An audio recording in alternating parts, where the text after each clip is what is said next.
Hello students, स्वागत है आपका अपना YouTube channel the study hub pro में। आज हम लोग देखेंगे क्लास 6 के फर्स्ट चैप्टर को, जो है आपका संख्याओं की जानकारी। चलिए हम लोग इसको स्टार्ट करते हैं। आज हम लोग पूरे लेक्चर में इंट्रोडक्शन पार्ट को कवर करेंगे। किसको? इंट्रोडक्शन पार्ट को कवर करेंगे। नेक्स्ट डे से हम लोग इसका क्वेश्चन प्रैक्टिस करेंगे। चलिए वीडियो को स्टार्ट करते हैं। सबसे पहले संख्याओं की जानकारी आपका टॉपिक रहा। सबसे पहले हमें जानना पड़ेगा कि भाई संख्या कौन कौन सी होती है, संख्या इसमें क्या क्या है, सब चीज हमें जानने की बेहद जरूरी है। सबसे पहला टॉपिक आपका आता है अंक क्या है। अंक क्या है? सबसे पहला टॉपिक हमको जाननी पड़ेगी कि भाई अंक क्या है। देखिए अंक हमारा क्या है, 0, 1, 2, 3, 4, 5, 6, 7, 8, 9 यहाँ तक की जो भी है संख्या यह हमारा अंक कहलाता है। और इसी से मिला के हम लोग जो भी संख्या बना पाते हैं वो हमारी संख्या कहलाती है। वही कहा गया अंक है क्या, तो भाई संख्या बनाने के लिए जिन चिन्हों का उपयोग किया जाता है उन्हें क्या कहते हैं? अंक। संख्या बनाने के लिए हमें किसकी आवश्यकता पड़ती है? तो 0 की पड़ती है, 1 की पड़ती है, 2 की पड़ती है, यहाँ से लेके 9 तक की पड़ती है। तो वही कहा गया संख्या बनाने के लिए जिस जिस चिन्ह का प्रयोग किया जाता है उसी को हम लोग क्या कहते हैं? अंक कहते हैं। होता कौन कौन चिन्ह है? तो आपका 0 से लेके कहाँ तक होता है? 9 तक होता है। इसी के मदद से हम लोग कोई भी अंक बना पाते हैं। देखिए यह आपका सिर्फ और सिर्फ अंक है। जो भी संख्या बनेगा इसके मदद से बनेगा। इसीलिए जब भी संख्या आप देखते होइएगा, अगर 1 भी आपको व्यक्त करना है तो आप 0-1 व्यक्त करते होइएगा। 2 भी व्यक्त करना तो 0-2, यानी कि यहाँ देखिए 2 अंक का प्रयोग किया गया। तो हम कह सकते हैं 2 से अगर 2 या 2 से ज्यादा अंक का प्रयोग करके बनाए तो वह क्या बनती है? संख्या बनती है। तो संख्या क्या कहलाएगी? तो संख्या वही कहलाएगी 2 या 2 से ज्यादा। वह कहा गया संख्या से अंकों से बनी मात्रा क्या है जिसका उपयोग हम गिनती या मापन या गणना में करते हैं वो हमारा क्या कहलाता है? संख्या कहलाता। उसी के हम आम भाषा में कह सकते हैं संख्या एक या एक से अधिक अंकों का मिलकर बनती है। संख्या क्या है? 1 या 1 से ज्यादा अंक, यानी 2 या 2 से ज्यादा कह सकते हैं। 2 1 है, फिर भी इस एक के तो हम इस 2 अंकों की से तो हम एक ही अंक काउंट करते हैं। तो हमारा कह सकते हैं 1 या 1 से ज्यादा अगर अंक मिलाए तो इससे जो मिलेगा वह क्या बनेगा? संख्या बनेगा। जैसे एग्जांपल के तौर पर दिया गया 5, 12, इस प्रकार से जो भी कुछ लिखते हैं, यानी कि अंकों के मिश्रण से हम लोग जो भी चीज तैयार कर पाते हैं वह क्या कहलाती है? संख्या कहलाती है। अब इसके बाद संख्या का प्रकार रहा। संख्या का सबसे फर्स्ट प्रकार हम लोग देखेंगे कि भाई प्राकृत संख्या किसको कहते हैं। तो प्राकृत संख्या किसको कहेंगे? तो भाई गिनती के जो भी संख्या उसको हम लोग क्या कहते हैं? प्राकृत संख्या कहते हैं। तो वही कहा गया जो संख्या गिनती के लिए प्रयोग आती है उन्हें क्या कहते हैं? प्राकृत संख्या कहते हैं। और गिनती हमारी कहाँ से शुरू होती है? तो भाई 1 से शुरू होती है, यानी 1 से लेकर जितना भी संख्या हम लिख पाते हैं वह संख्या क्या कहलाती है? प्राकृत संख्या कहलाती है। तो वही 1, 2, 3, 4, 5 से लेके यहाँ से कहाँ तक? अनंत तक हम जितना लिख पाएंगे वह संख्या क्या कहलाएगी? प्राकृत संख्या कहलाएगी। अब बात करते हैं सबसे छोटी प्राकृत संख्या हमारा क्या होती है। तो सबसे छोटी प्राकृत संख्या क्या कहलाएगी? 1 कहलाती है, क्योंकि गिनती कहाँ से शुरू होता है? 1 से। तो 1 हमारी कैसी संख्या होगी? सबसे छोटी प्राकृत संख्या होगी। अब संख्या का दूसरा प्रकार है आपका पूर्ण संख्या। क्या है? पूर्ण संख्या। पूर्ण संख्या किसको कहेंगे? तो अगर हम प्राकृत संख्या, पूर्ण संख्या मतलब क्या? जो संख्या पूरा करे। देखिए अभी तक इसमें कुछ ना कुछ अधूरा था। क्या अधूरा था? तो भाई 0 के बिना कोई भी काउंटिंग संभव नहीं है, समझे। तो हम कह सकते हैं कि अगर गिनती के संख्या में हम 0 को मिला देते हैं तो यह पूर्ण बन जाता है। तो पूर्ण संख्या किसको कहेंगे? तो भाई गिनती के संख्या में जो भी प्राकृत संख्या है उस या गिनती के संख्या उसमें क्या करेंगे? 0 को जोड़ देंगे तो जो संख्या बनेगी वह क्या कहलाएगी? पूर्ण संख्या कहलाएगी। अब पूर्ण संख्या कहाँ से शुरू होगी? तो भाई 0 से लेके अनंत तक। कहाँ तक? 0 से लेके अनंत तक की संख्या क्या कहलाएगी? पूर्ण संख्या कहलाएगी। चलिए नेक्स्ट है आपका स्थानीय मान। क्या है? स्थानीय मान। स्थानीय मान क्या है? तो जो हम संख्या लिखे उस संख्या का वाकई में स्थान क्या है, उस स्थान के मान को हम लोग स्थानीय मान कहते हैं। तो वही कहा गया किसी संख्या में किसी अंक का उसके स्थान के अनुसार जो मान होता है उसे हम क्या कहते हैं? अंकों का स्थानीय मान कहते हैं। यानी कोई भी संख्या लिख रहे हैं उस संख्या में जिस अंक का अगर हम देख रहे हैं, जिस अंक का देखना चाह रहे हैं, उस अंक का जो स्थान होगा, उस स्थान का जो मान होगा उसी मान को हम लोग क्या कहेंगे? स्थानीय मान कहेंगे। उस अंकों का स्थानीय मान कहेंगे।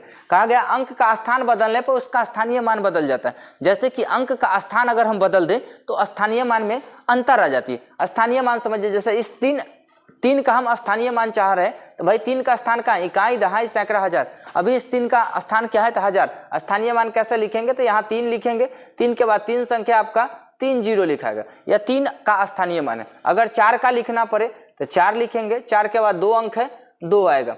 8 का लिखना चाहे तो 8 के बाद 1 अंक है 1 आएगा, यहाँ 2 लिखना पड़े तो 2 है। तो देखिए इससे पता चल रहा है कि भाई इस चीज को हम ऐसे लिखेंगे। इसको हम इस प्रकार से भी लिख सकते हैं कि भाई 3 गुने 1000, इसको लिख सकते हैं 4 गुने 100, इसको लिख सकते हैं 8 गुने 10, इसको लिख सकते हैं 2 गुने 1। इससे क्या फायदा है? तो इससे यह फायदा है कि यह पता चल रही है आपका 3 किसके स्थान पे है? 1000 के स्थान पे। तो इस स्थान का मान कितना हो जाएगा? तो 3000। इसी को हम लोग क्या कहते हैं? उस अंक का स्थानीय मान। देखिए 4 का स्थान कितना है? तो 4 हमारा किस जगह पे? सैकड़ा पे, यानी कि 4 का स्थान कितना है? तो भाई सैकड़ा है, इसीलिए इसका मान कितना हो जाएगा? 400 हो जाएगा। तो इस अंक का स्थानीय मान कितना कहलाएगा? 400। यहाँ देखिए 8 का स्थान हम चेक करें, 8 हमारा कहाँ पे है? दहाई पे है। तो इस 8 का अगर स्थानीय मान चेक करें तो 8 कितना हो जाएगा? 80 हो जाएगा इसका मान। 2 का चेक कीजिए तो 2 इकाई पे है और इसका मान कितना आ जाएगा? 2 आ जाएगा। उम्मीद है आपको स्थानीय मान समझ में आया होगा। चलिए अब यहाँ एक और टॉपिक था आपका कि भाई अंकों का स्थान बदलने पर स्थानीय मान बदल जाता है। जैसे एग्जाम्पल के तौर पर आप समझ सकते हैं कि एक एग्जाम्पल आपको दिया गया 3 4 2 5 4 6। मान लीजिए हम यहाँ चेक करना चाह रहे हैं, यहाँ 2 बार प्रयोग में आया 4, इसका स्थानीय मान निकालिए। इस 4 का स्थानीय मान निकालिएगा तो 4 4 के बाद 2 2 4, 4 अंक है, 4 जीरो लगेगा। इस 4 का निकालिएगा तो 4 के बाद 1। देखिए अंक तो यहाँ दोनों जगह क्या है? 4 है, लेकिन इसका स्थान बदल गया है तो इसके स्थानीय मान में अंतर आ गया। देखिए 1 का स्थानीय मान 40,000 है और 1 का स्थानीय मान कितना? 40 है। तो यहाँ से उम्मीद है कि आपको यह लाइन आपको अच्छे से समझ में आया होगा।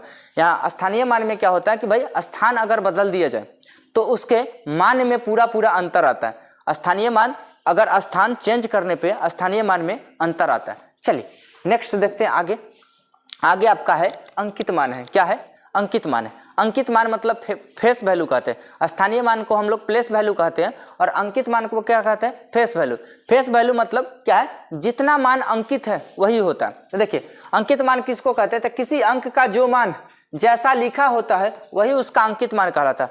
इसका मतलब क्या है कि हम जिस अंक का स्थानीय मान चेक करना चाहते हैं उस अंक में क्या अंकित है, जो अंकित है वही स्थानीय मान कहलाएगा। कहा गया स्थानीय मान इस स्थान पर निर्भर नहीं करता। स्थानीय मान आपका स्थान पे निर्भर नहीं करेगा। जैसे हमारा अंकित मान आपका स्थान पे निर्भर नहीं करता। स्थानीय मान जैसे स्थान पे निर्भर करता था उसी प्रकार से अंकित मान स्थान पे निर्भर नहीं करता। इसका अगर अंकित मान लिखना चाहे तो 7 का अगर अंकित मान लिखे तो 7 का अंकित मान कितना है? 7।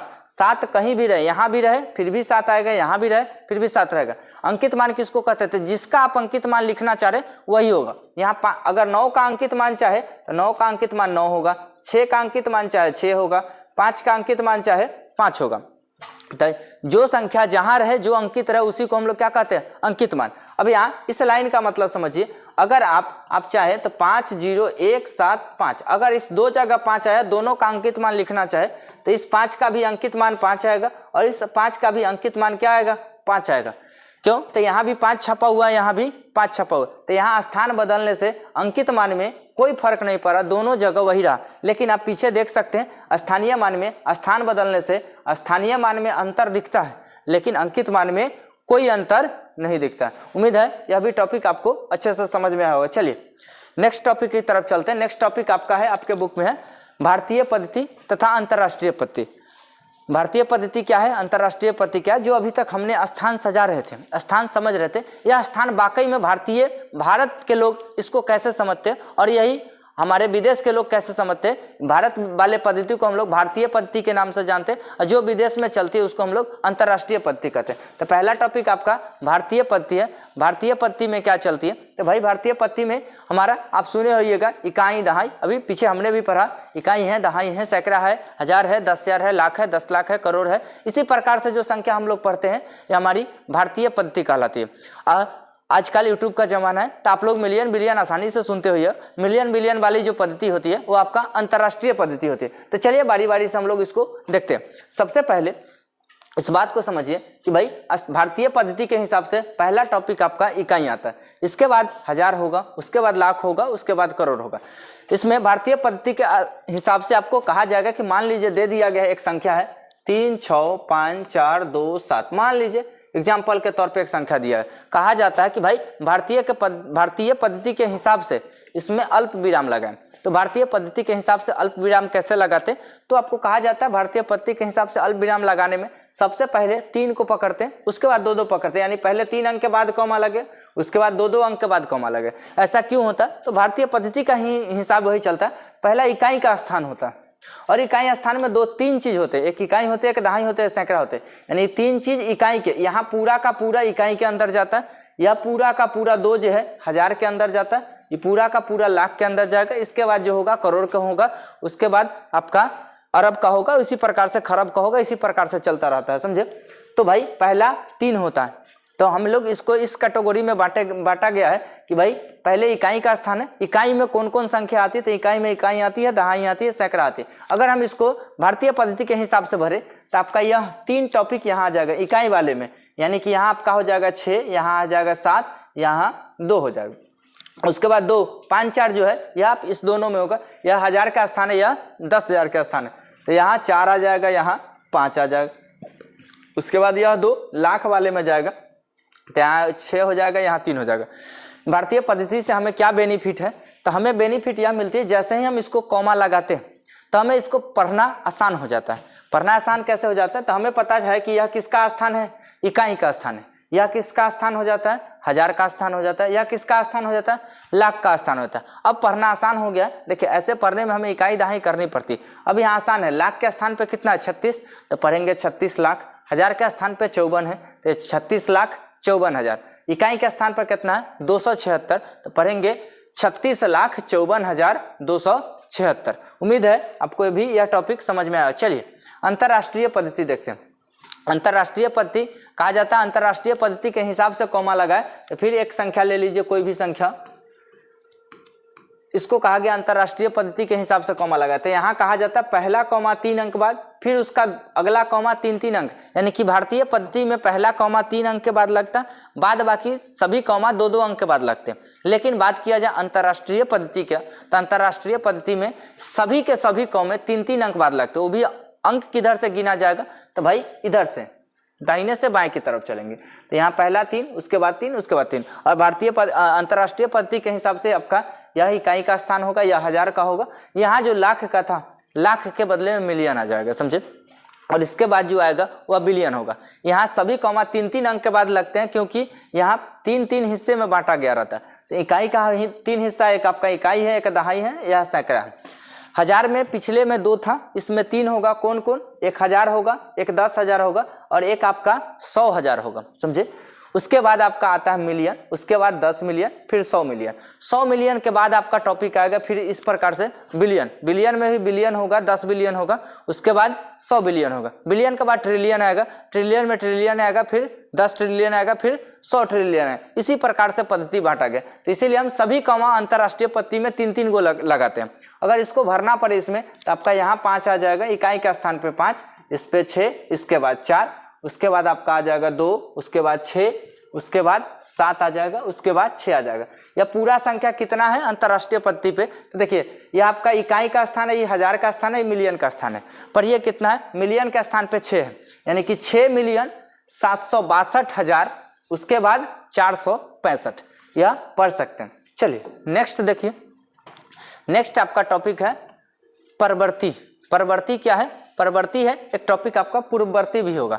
परवर्ती किसको कहते हैं, पूर्ववर्ती किसको कहते हैं, सक्सेसर एंड प्रीडिसेसर।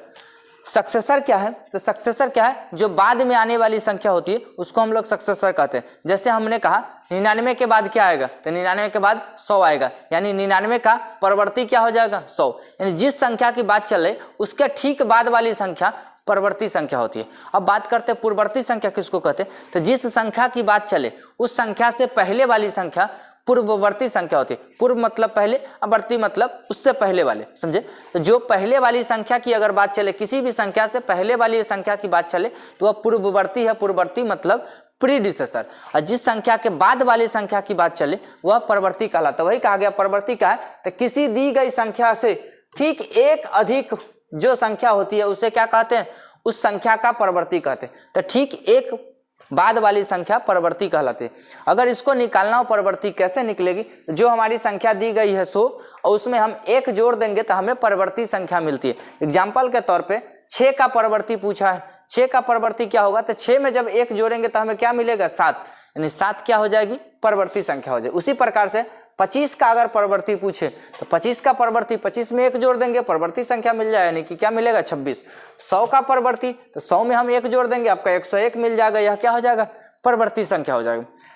अब देखते हैं पूर्ववर्ती। पूर्ववर्ती क्या कहा गया है, पूर्ववर्ती मतलब ठीक पहले वाली संख्या पूर्ववर्ती संख्या कहलाती है। वही कहा गया किसी दी गई संख्या के ठीक उससे एक कम कर दिया जाए तो जो संख्या होती है वह उस संख्या का पूर्ववर्ती होती है। क्या होती है, पूर्ववर्ती होती है। पूर्ववर्ती कैसे निकालेंगे, तो दिए गए संख्या में से 1 कम कर देंगे। क्या करेंगे, 1 कम कर देंगे तो हमें पूर्ववर्ती संख्या मिल जाएगी। एग्जाम्पल के तौर पर 8 का अगर पूर्ववर्ती देखें तो 8 का पूर्ववर्ती 8 से पहले कौन सा आता है 7, यानी कि 7 आपका पूर्ववर्ती होगा।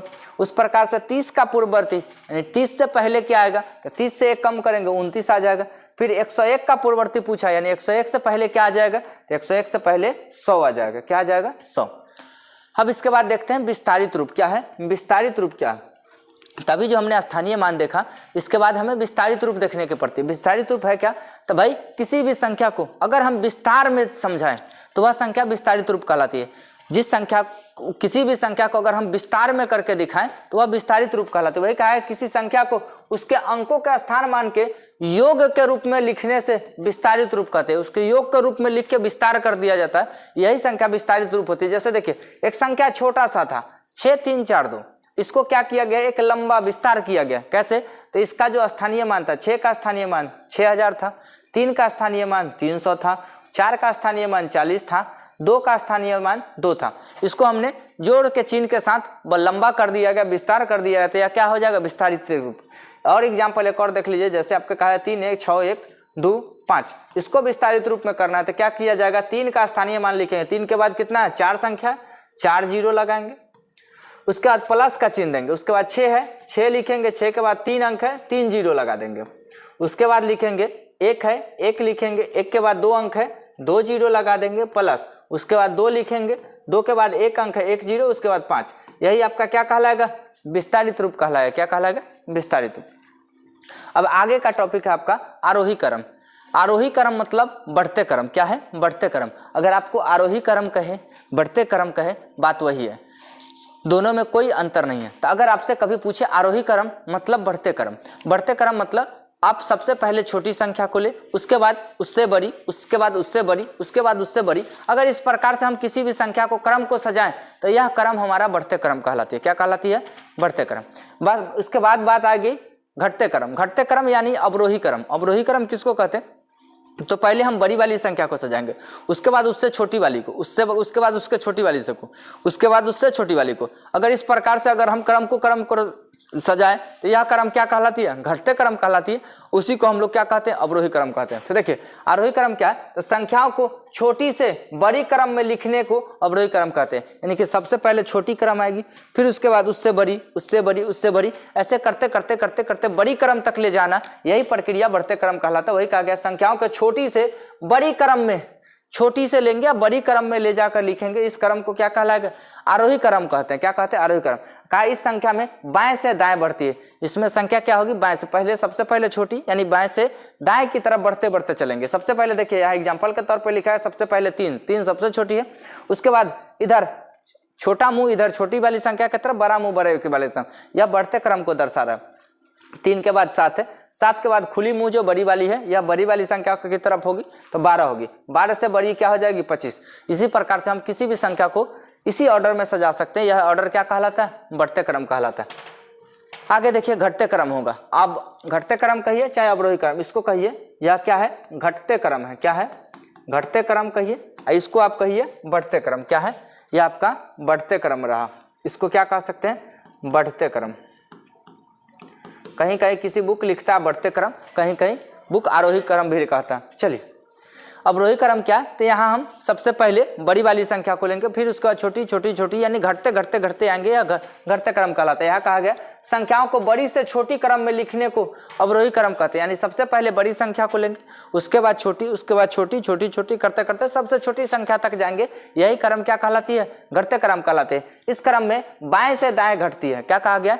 बाएं से दाएं की तरफ जाएंगे तो घट रही है। देखिए सबसे पहले 25 आएगी, उसके बाद 12 आएगी, उसके बाद 7 आएगी, उसके बाद 3 आएगी। यह घटते क्रम में। यहाँ देखिए बड़ा मुंह बड़ी वाली संख्या की तरफ, छोटा मुंह छोटी वाली की तरफ। यहाँ देखिए बड़ा मुंह बड़ी वाली की तरफ, छोटा मुंह छोटी वाली की तरफ, बड़ा मुंह बड़ी वाली की तरफ, छोटी मुंह छोटी तरफ। इस प्रकार से सजाने की प्रक्रिया क्या कहलाती है? घटते क्रम कहलाती है। क्या कहलाती है? घटते क्रम यानी अवरोही क्रम कहलाते हैं। चलिए नेक्स्ट टॉपिक है आपका इकाई पद्धति। मैट्रिक इकाई पद्धति है। यह आपके लिए मैट्रिक कन्वर्जन आता है, यानी कि आपको बदलने का ऑप्शन आएगा जब भी क्वेश्चन आएगा कि भाई मिलीमीटर से किलोमीटर में बदलिए, मीटर को सेंटीमीटर में बदलिए। इस प्रकार के प्रॉब्लम के लिए आपको पद्धति को समझना पड़ता है। क्या देखिए यहाँ इसको याद करना पड़ेगा कि क्या क्या है। सबसे पहले यहाँ समझिए, सबसे छोटी इकाई है आपका मिली। क्या है? सबसे छोटी इकाई है क्या है? मिली। मिली के बाद आएगी, मिली से बड़ी आएगी सेंटी, सेंटी के बाद डेसी, डेसी के बाद मीटर। मीटर में आप यहाँ रखिए, मीटर के लिए भी आएगी, यह एक ग्राम के लिए भी आएगी। क्या आएगी? ग्राम के लिए आएगी। साथ में यह लीटर के लिए भी होती है, लीटर के लिए भी होती है। इसको हम पढ़ते, अगर यहाँ अगर मीटर लिया गया है तो हम पढ़ेंगे millimetre, centimetre, decimetre, metre, decametre, hectometre, kilometre. इसका आवश्यकता क्या है? तो मापन हम लोग 3 प्रक्रिया से करते हैं। अगर कोई चीज की लंबाई मापनी है तो लंबाई किस में मापते हैं? मीटर में मापते हैं, तो हमारे यहाँ मीटर आएगा। अगर कोई चीज का द्रव्यमान मापना है, जैसे कि मान लीजिए कि हम कहीं चीनी ला रहे हैं तो चीनी हमारा द्रव्यमान में आती है। तो भाई अगर कहीं चीनी मापने का जरूरत पड़े तो हम चीनी ऐसा तो नहीं कहेंगे ना कि चीनी 1 मीटर दे दीजिए। चीनी क्या कहेंगे? किलोग्राम में दीजिए। तो हम कहेंगे चीनी हमारा 1 kg दे दीजिए, 2 kg दे दीजिए। तो भाई चीनी को हम लोग किस चीज में मापते हैं? तो किलोग्राम में मापते हैं। उसके बाद बात आती है कि भाई अगर कोई आप द्रव पदार्थ को माप रहे हैं तो द्रव पदार्थ में जैसे मान लीजिए कि आप दूध मापेंगे, तेल मापेंगे, तो तेल को तो नहीं ना कह सकते 2 किलो तेल दे दीजिए। हम क्या कहते हैं? 2 लीटर तेल दे दीजिए, 1 लीटर दूध दे दीजिए। इस प्रकार से लीटर में मापते हैं। तो हमारा मेट्रिक पद्धति है, यानी जो मापने की प्रक्रिया है, यह मापन पद्धति हम लोग 3 हिसाब से करते हैं। एक लंबाई के लिए हम लोग मीटर में नापते हैं, द्रव्यमान के लिए हम लोग किलोग्राम में मापते हैं, और आयतन वाली वस्तु के लिए यानी कि जो हमारी द्रव पदार्थ है इसके लिए लीटर में मापते हैं। तो यहाँ 3 चीज हो जाएगा आपका, मीटर होगा, ग्राम होगा, इधर लीटर होगा। अगर यहाँ मीटर लिए तो पढ़ेंगे यह मिलीमीटर है, सेंटीमीटर है, डेसीमीटर है, यहाँ मीटर है, डेकामीटर, हेक्टोमीटर, किलोमीटर। अगर हम लीटर लेंगे तो millilitre, centilitre, decilitre, litre, decalitre, hectolitre, kilolitre.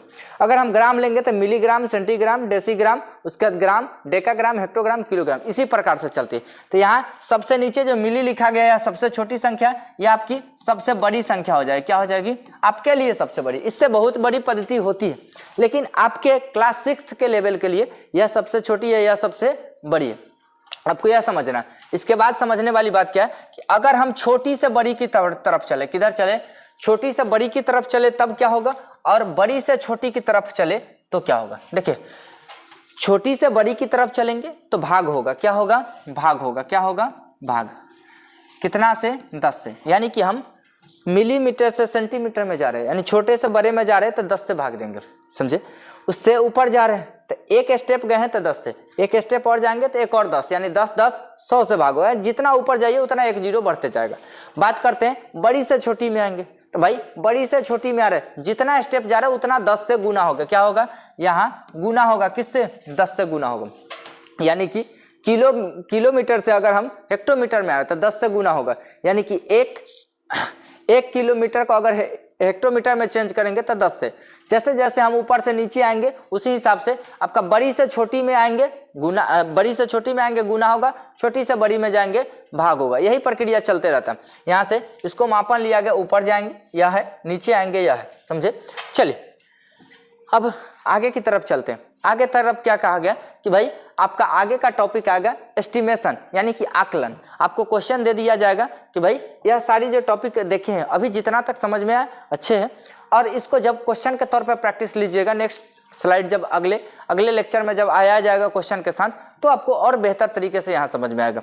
चलिए यहाँ देखिए आकलन क्या है। आकलन में आपको संख्या आकलित करना होता है। जैसे कि आप एग्जाम्पल के तौर पर समझ सकते हैं, अगर आप कभी दुकानदार के पास जाते हैं और दुकानदार हिसाब करता है और 51 या 52 रुपये के आसपास हिसाब आता है, तो आप दुकानदार से क्या कहते हैं कि भाई भैया ऐसा कीजिए कि भाई 50 या 51 रुपये 52 रुपये के आसपास हिसाब हुआ, तो आप क्या कहते हैं कि भाई दुकान वाले भैया आप क्या कीजिए कि 50 रुपया रखिए, सीधा हिसाब होगा। तो यही सीधा हिसाब करना यह आपका एस्टिमेशन कहलाता है, यही आकलन कहलाता है। अगर तो देखिए मानव प्रवृत्ति थोड़ा लालची होता है। अगर बात किया जाए आपका हिसाब जब 51-52 होगा तो आप दुकानदार वाले भैया से क्या कहिएगा कि भाई आप 50 रुपया ही लीजिए। लेकिन अगर यही हिसाब मान लीजिए 98-99 के करीब होता तो आप कभी नहीं कहते कि भाई सीधा हिसाब कीजिए और सीधा हिसाब में 100 रुपया ले लीजिए, ऐसा कभी नहीं कहते। लेकिन आकलन यही कहता है कि अगर हिसाब अगर 98-99 के आसपास चल गया तो यह हिसाब किसके बराबर होना चाहिए, तो राउंड फिगर में 100 के बराबर होना चाहिए। यही प्रक्रिया एस्टिमेशन कहलाता है, समझे। यानी हम जिस निकटवर्ती पूर्ण संख्या के निकटवर्ती होते हैं वही हमारा आकलन कहलाता है। वह कहा गया कि किसी संख्या या माप के सही मान निकाले बिना उसके लगभग अनुमानित मान को पता लगाना आकलन कहलाता है। यानी कि सही मान को छोड़ देते हैं, उसके नजदीकी जो हमको कैलकुलेशन में आसान होने वाली मान होती है, यह मान को हम लोग क्या कहते हैं, आकलन। जैसे 52 का हिसाब रखना हमारे लिए मुश्किल था तो हम किसका हिसाब रखे, 50 का। ठीक उसी प्रकार 98-99 का हिसाब रखना हमारे लिए मुश्किल था तो हम उसको सीधा सीधा राउंड फिगर में कितना समझे, 100। यही प्रक्रिया आकलन कहलाता है, समझे। वही कहा गया आकलन में हम संख्याओं को निकटतम दहाई अंक, सैकड़ा अंक, हजार में बदलकर गणना को आसान करते हैं। हम लोग आकलन में करते क्या है, तो अपने निकटवर्ती दहाई में बदलते हैं। जैसे कि देखिए 50 52 के नजदीक दहाई में था 50 तो हम उसमें परिवर्तन किए। 99 के नजदीक दहाई में सैकड़ा था, बगल में जैसी दहाई की प्रक्रिया आता तो वह सैकड़ा में बदल जाता। पीछे आता 91-92 होता तो 90 में हिसाब कर लेते, लेकिन 99 होने के कारण 98 होने के कारण हमें अगला दहाई में बात करना पड़ा जो कि सैकड़ा के बराबर हो गया। तो या तो हम दहाई में परिवर्तन कर सकते हैं या तो सैकड़ा में परिवर्तन कर सकते हैं, हजार में। जैसे कि देखिए 800-900 हिसाब हो जाए तो लगभग हम घर पे क्या बताते हैं कि 1000 रुपये के करीब हिसाब हुआ।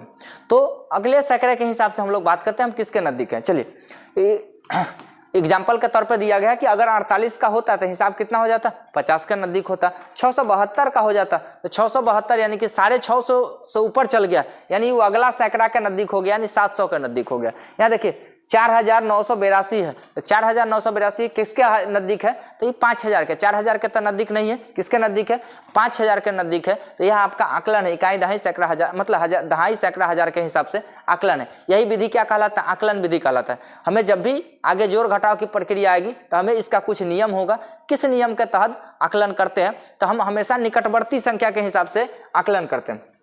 चलिए अब रूल्स है, जनरल रूल्स का कहा गया कि भाई आपका सामान्य रूल्स का कहा है तो जिस संख्या तक आकलन करना है उसके ठीक दाईं वाले संख्या के अंक को देखना है। हमें क्या कहा गया कि भाई अगर आकलन करने के कुछ नियम है उसी नियम के तहत हम आकलन करेंगे, उसी नियम के तहत प्रश्न को हल करेंगे, समझे। तो हमारा नियम क्या कहलाता है, कहा गया कि भाई आकलन जिस स्थान तक आकलन करना है, यानी आपको इकाई के मतलब दहाई के हिसाब से आकलन करना है, सैकड़ा के हिसाब से आकलन करना है, 1000 के हिसाब से आकलन करना है, 10,000 के हिसाब से आकलन करना है। जिस हिसाब से आपको आकलन करना है उसके कहा गया उसके स्थान, जिस स्थान तक आकलन करना उसके ठीक दाईं वाली संख्या को देखना है, उसके ठीक दाईं। जैसे मान लीजिए इस संख्या तक आकलन करना तो हमको इसके बाद दाईं तरफ जो संख्या उसको देखना पड़ेगा, समझे।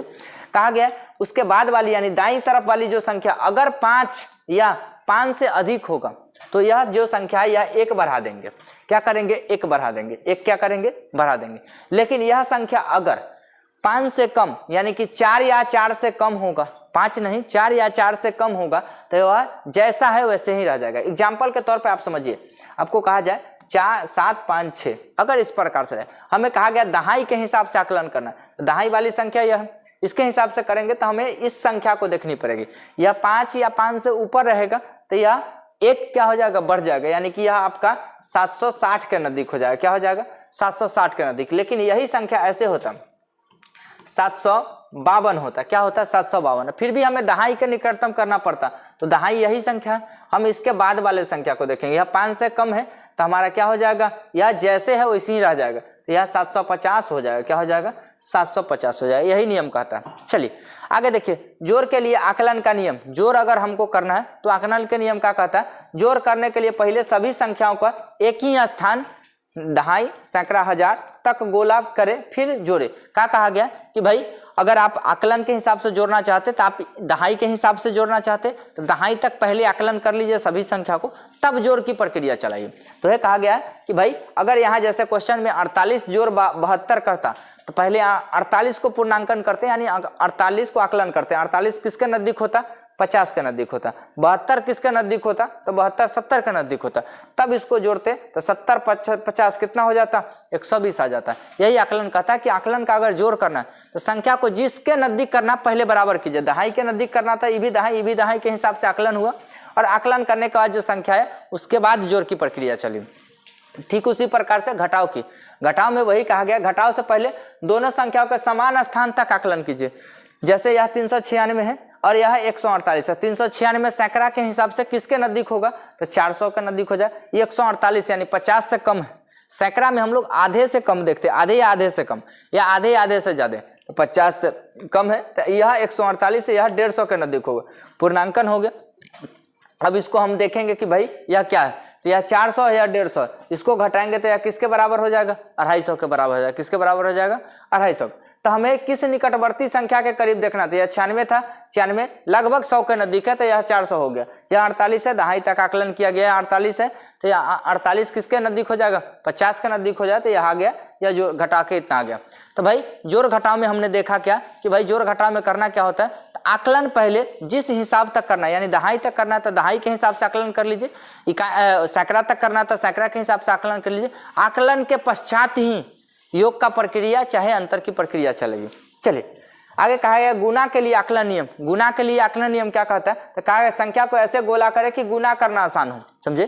कहा गया कि भाई संख्या को पहले इस प्रकार से आकलन किया जाता है ताकि गुना करने वाली संख्या आसान होगी। आमतौर पर कहा गया दहाई या सैकड़ा को दहाई के हिसाब से चेंज करेंगे चाहे सैकड़ा के हिसाब से चेंज करें, लेकिन इस प्रकार से चेंज करेंगे जो गुना करना आसान होगा। एग्जाम्पल के तौर पर दिया है 19 और 42।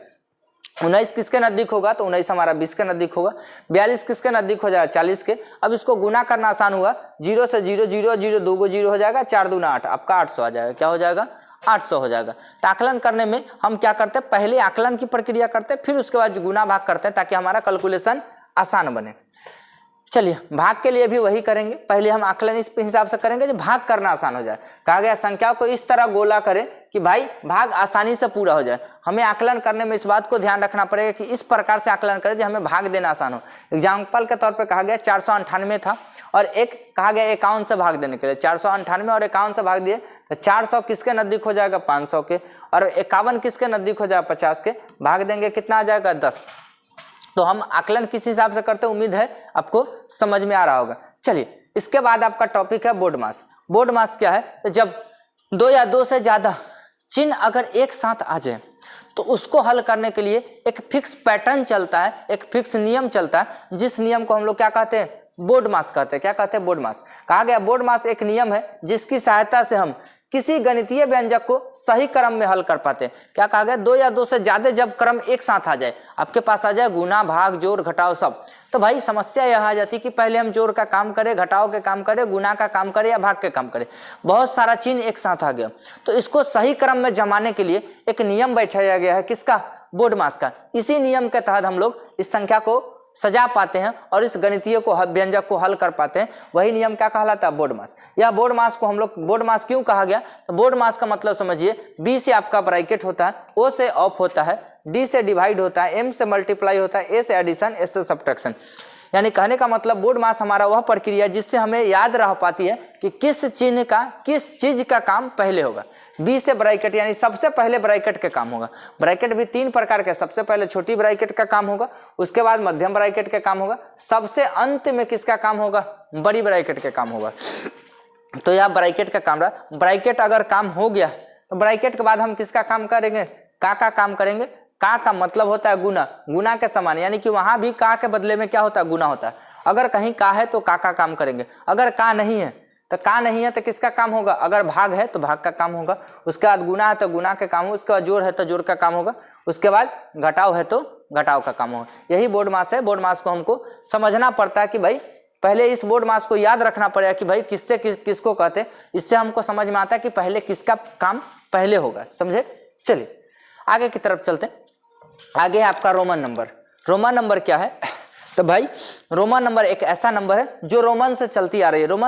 रोमन है, रोमन से हम यह आपका अंग्रेजी के कुछ अक्षर लेके एक रोमन संख्या बनाया गया है जो रोम से प्रचलित है। समझे? तो कहा गया कि भाई रोमन संख्या वे संख्या जिन्हें अंग्रेजी के कुछ अक्षरों की सहायता से लिखा जाता है। क्या किया जाता है रोमन नंबर में? तो अंग्रेजी का कुछ अक्षर है जिसकी मदद से हम इस संख्या को लिखते हैं। यह संख्या कहाँ से प्रचलित है? तो भाई रोम से प्रचलित है। रोम से प्रचलित कहा है। इसका प्रयोग प्राचीन रोम में किया जाता था। पुराने समय में कहाँ पर प्रयोग किया जाता था? रोम में किया जाता था। अब हम लोग यहाँ भी प्रयोग करते हैं। तो रोमन नंबर है क्या? तो भाई अंग्रेजी अल्फाबेट के कुछ लेटर है, जैसे आई हो गया, बी हो गया, एक्स हो गया, एल हो गया, सी हो गया, डी हो गया, एम हो गया, इसी सब के लेके तैयार किया गया था रोमन नंबर। अब इसी के सहायता से हम लोग सभी नंबर को सजाते हैं। एक्चुअली में आपका रोमन नंबर यही होता है, ए आई भी X L C D M, इतना ही रोमन नंबर एग्जिस्ट होता है। बाद बाकी जो भी रोमन नंबर है इसी के मदद से बनता है। आई आपका 1 होता है, यहाँ देखिए आई आपका 1 के लिए है, भी आपका 5 के लिए है, एक्स आपका 10 के लिए है, एल आपका 50 के लिए है, डी आपका सी आपका 100 के लिए, डी आपका 500 के लिए, एम आपका 1000 के लिए। यह रोमन नंबर आपको याद होना चाहिए, इसको आप याद कर लीजिएगा। अगर यह याद नहीं है, अगर यह याद नहीं है, आपको याद करना है भाई, क्या है? याद करना है। इसको लिखिए कि यह क्या है? याद करना है। अगर यह रोमन नंबर इतना याद नहीं है तो रोमन नंबर जो बनेगा यह आपको समझ में नहीं आएगा। तो कम से कम इतना रोमन नंबर आपको याद होना चाहिए। बाद बाकी सभी रोमन नंबर इसी के हेल्प से बनते, या तो कुछ रोमन नंबर जोड़ के बनेंगे या तो कुछ रोमन नंबर घटा के बनेंगे। अब यहाँ जोड़ने का भी कुछ नियम है, घटाने का भी कुछ नियम, उसी के नियम के सहायता से हम लोग रोमन नंबर को बना पाते हैं। चलिए नियम को देखते हैं कि नियम क्या है। सबसे पहला नियम का है जोड़ का नियम। जोड़ के लिए हम लोग क्या क्या नियम कहते हैं? तो कहा गया है जोड़ के लिए क्या है? तो भाई कहा गया यदि छोटी संख्या बड़ी के बाद आए तो दोनों में जोड़ दिया जाता है। क्या कहा गया है? कि अगर छोटी संख्या के बाद अगर कोई कहा गया छोटी संख्या के बाद अगर बड़ी संख्या है तो समझेंगे जोड़ हुआ है। क्या हुआ है? जोड़ हुआ है। जैसे कहा है कि भाई कहा कि यदि छोटी संख्या बड़ी संख्या के बाद आए, यानी छोटी जो संख्या वो बड़ी संख्या के बाद आए, जोड़ हुआ है। जैसे एग्जाम्पल के तौर पर समझिए, अभी एक्स और बात किया जाए भी, तो देखिए x आपका कैसी संख्या है? x 10 के बराबर है, भी किसके बराबर है? 5 के। तो यहाँ देखिए छोटी संख्या जो है बड़ी के बाद आया है, इसका मतलब यहाँ क्या हुआ है? तो यहाँ जोड़ हुआ है। क्या हुआ? जोड़ हुआ है। यह छोटी संख्या क्या था? 10 था। यह बड़ी संख्या क्या था? 10 था।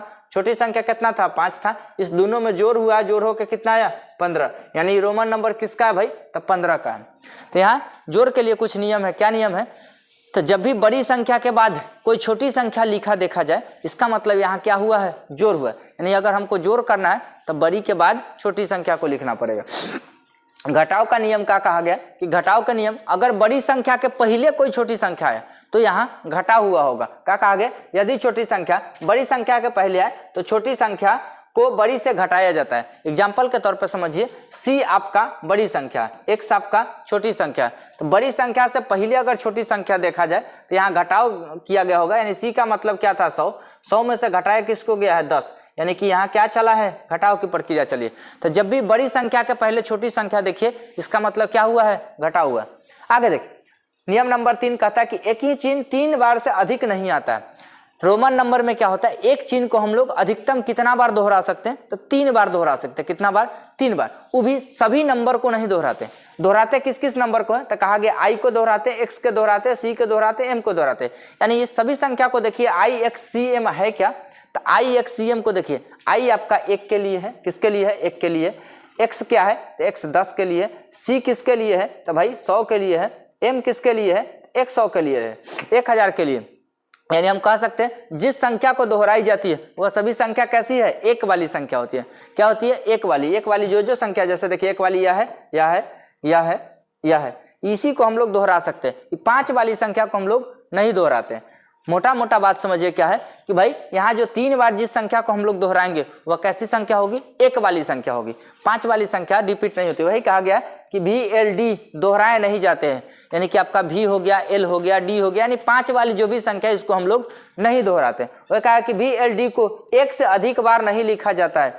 भी एल डी यानी 5 वाली जो संख्या उसको हम केवल और केवल 1 बार लिखेंगे, दोहराने की कोई प्रक्रिया नहीं चलती है। चलिए आगे देखिए, आगे कहा गया भाई घटाव की सीमित प्रयोग है। घटाव हम लोग सीमित मात्रा में करते हैं। घटाव यह नहीं है कि भाई जिसको मन करे जहां मन करे वहां घटा दिए, नहीं। घटाव का प्रयोग सीमित है। जोड़ का प्रयोग हमेशा जब जरूरत है कर सकते हैं, लेकिन घटाव में सीमित मात्रा में घटाव होती है। कहा गया घटाव में कुछ कुछ कंडीशन है। सबसे पहला कंडीशन है आई भी और एक्स।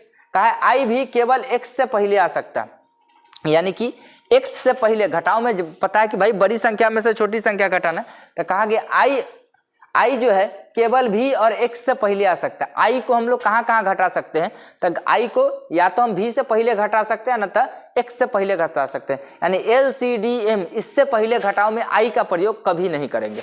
दूसरी बात कहा गया एक्स केवल एल सी से पहले घटेगा, यानी एक्स का घटाव में प्रयोग कब कब करेंगे, तो एल के पहले कर सकते हैं, सी के पहले कर सकते हैं, भी एक्स के पहले नहीं कर सकते हैं, डी एम के पहले नहीं कर सकते हैं। वही कहा गया सी का केवल प्रयोग कहाँ होगा, डी और एम से पहले। यानी सी घटाने में हम लोग कहाँ कहाँ प्रयोग करेंगे, तो कहीं भी डी से पहले कर सकते हैं, एम से पहले कर सकते हैं, एल सी के पहले नहीं करेंगे, भी एक्स के पहले नहीं करेंगे। ये हमारी कुछ लिमिट कंडीशन है कि भाई घटाव की प्रक्रिया तो कर सकते हैं, लेकिन कुछ सीमित मात्रा। क्या क्या मात्रा कहा गया, तो आई को घटाने में हम लोग केवल और केवल किसके, भी के और एक्स के पहले प्रयोग कर सकते हैं। एक्स का प्रयोग कहाँ कर सकते हैं, तो एल सी के पहले कर सकते हैं। उसके बाद सी का प्रयोग कहाँ कर सकते हैं, तो डी और एम से पहले कर सकते हैं। उम्मीद है आपको समझ में आया होगा। यह आपका इंट्रोडक्शन का पार्ट था, समझे। इस पूरे पैनल पीडीएफ के लिए आप एप्लीकेशन को डाउनलोड कर लीजिए, वहाँ से आपको इजीली प्रोवाइड कर दिया जाएगा, समझे। अगर कहीं एप्लीकेशन डाउनलोड करने में दिक्कत आती है तो आप हमारे व्हाट्सएप से हेल्प ले सकते हैं, समझे, ताकि आपको कोई भी समस्या नहीं आए। बस आपका इंट्रोडक्शन पार्ट इतना ही था। फिर मिलेंगे नेक्स्ट नए चैप्टर के साथ। वीडियो देखने के लिए धन्यवाद। वीडियो अच्छा लगा हो तो वीडियो को लाइक कर दे और चैनल पे नए हैं तो चैनल को सब्सक्राइब कर ले। वीडियो देखने के लिए धन्यवाद।